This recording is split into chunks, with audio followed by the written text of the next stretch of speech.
नमस्कार दोस्तों, स्वागत है आपका एन के टाइम्स में, जहां बात होती है साफ सीधी और मुद्दों की। अब देखिए, हाल ही में एक ऐसा घटनाक्रम सामने आया है जिसने सिर्फ यूरोप ही नहीं, पूरी दुनिया को चौंका दिया है। चीन ने जर्मनी के एक मिलिट्री एयरक्राफ्ट पर लेजर अटैक कर दिया है। जी हाँ, आपने बिल्कुल सही सुना, लेजर अटैक। और ये कोई छोटी मोटी बात नहीं है। ये एयरक्राफ्ट यूरोपियन यूनियन के मिशन पे था और चीन की वॉरशिप ने उस पर दजलिंग लेजर से टारगेट किया। अब सोचिए, जर्मनी जैसे देश का मिलिट्री एयरक्राफ्ट, जो एक वैध इंटरनेशनल मिशन का हिस्सा था, सीधे सीधे टारगेट किया गया, और वो भी इंडो पैसिफिक में बाब अल मंडेब स्ट्रेट के पास। मतलब साफ है, चीन अब सिर्फ अपने बैकयार्ड में नहीं, पूरी दुनिया में अपनी मसल्स फ्लेक्स कर रहा है। लेकिन हुआ क्या? चलिए पूरा घटनाक्रम समझते हैं। यूरोपियन यूनियन का एक मिशन चल रहा था बाब अल मंडेब में। ये वही इलाका है जहां से रेड सी और गल्फ ऑफ एडन को जोड़ने वाला एक क्रिटिकल समुद्री रास्ता गुजरता है। एक तरह से ये ग्लोबल ट्रेड की नाड़ी है। इसी इलाके में चीन की एक वॉरशिप तैनात थी। उसी समय जर्मनी का एक एयरक्राफ्ट जो वहां निगरानी मिशन पर था, उसके ऊपर अचानक चीन की वॉरशिप ने एक शक्तिशाली लेजर फायर कर दिया। ये लेजर कोई आम लाइट नहीं थी, ये था डैजलिंग लेजर अटैक। अब सवाल उठता है कि ये दज्जलिंग लेजर आखिर होता क्या है? असल में ये एक बेहद खतरनाक टेक्नोलॉजी है जो सीधे पायलट के कॉकपिट पर टारगेट की जाती है। इसका मकसद होता है पायलट की विजन को ब्लाइंड करना, उसे पैनिक में डाल देना, ताकि एयरक्राफ्ट क्रैश हो जाए। जर्मन पायलट के साथ यही हुआ। वो पैनिक में आ गया और बमुश्किल एयरक्राफ्ट को संभाल पाया। खुद जर्मन सरकार ने आधिकारिक बयान में कहा है कि हमारे सैन्य कर्मियों की जान इस चीनी हमले के कारण खतरे में आ गई। चीन का आत्मविश्वास बढ़ रहा है। देखिए, इसे आप एक आइसोलेटेड इंसिडेंट समझने की गलती मत करिए। ये एक बड़े स्ट्रेटेजिक पैटर्न का हिस्सा है।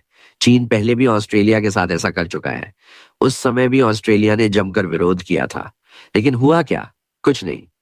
अब वही टेस्टिंग यूरोपियन यूनियन के साथ की जा रही है, और आने वाले समय में इंडिया, जापान, अमेरिका, सभी को चीन इसी तरह टेस्ट करेगा। भारत का कोई पोसाइडोन एयरक्राफ्ट या फिर कोई निगरानी विमान अगर इंडियन ओशन में मिला तो चीन उसको भी लेजर से टारगेट कर सकता है। एक बात और सोचिए, क्या हुआ होता अगर जर्मन एयरक्राफ्ट क्रैश कर गया होता? शायद दुनिया को पता भी नहीं चलता कि क्रैश की असली वजह क्या थी। हो सकता है बाद में ये कह दिया जाता कि तकनीकी खराबी की वजह से दुर्घटना हुई।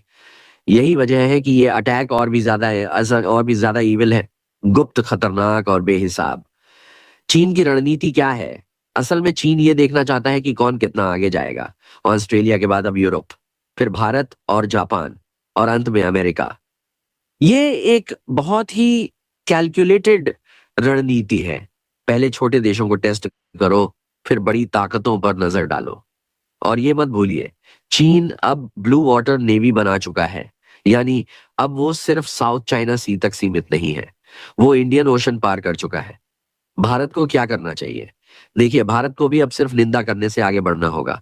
हमें अपनी electronic warfare capabilities, laser detection systems और नेवल मॉनिटरिंग को बढ़ाना होगा, क्योंकि चीन अब इंडियन ओशन में भी बेधड़क अपनी मौजूदगी दिखा रहा है। और अगर आज जर्मनी के साथ ये हुआ है, तो कल भारत के साथ भी हो सकता है। और अब एक और बयान जिसने दुनिया को हिला दिया। चीन ने हाल ही में कहा है कि हम रूस को यूक्रेन में अगेन वॉर में हारने नहीं देंगे। अब ये स्टेटमेंट सिर्फ रूस के लिए नहीं, यूरोप और अमेरिका दोनों के लिए एक सीधा संदेश है। इसीलिए ये जरूरी है कि दुनिया इस समय एकजुट होकर चीन की आक्रामक नीतियों के खिलाफ आवाज उठाए। लेकिन क्या ऐसा होगा, या फिर हम फिर से वही करेंगे, एक ट्वीट, एक प्रेस कॉन्फ्रेंस और सब शांत? और अंत में एक सवाल आप सभी के लिए, हाल ही में किस देश ने डोनाल्ड ट्रंप को नोबेल शांति पुरस्कार के लिए नॉमिनेट किया है? नीचे दिए गए विकल्पों में से बताइए। आ ईरान, बी इजराइल, सी चीन, डी रूस। आपका जवाब कमेंट सेक्शन में लिखिए। सही उत्तर देने वालों के कमेंट को मिलेगा हार्ट। तो दोस्तों जी हाँ, इसी के साथ आज की वीडियो समाप्त होती है। मैं हूं करण मेधी और आप देख रहे थे एएन के टाइम्स, जहां हम जियोपॉलिटिक्स को समझते हैं, डरते नहीं हैं। मिलते हैं अगले अपडेट में। जय हिंद, वंदे मातरम।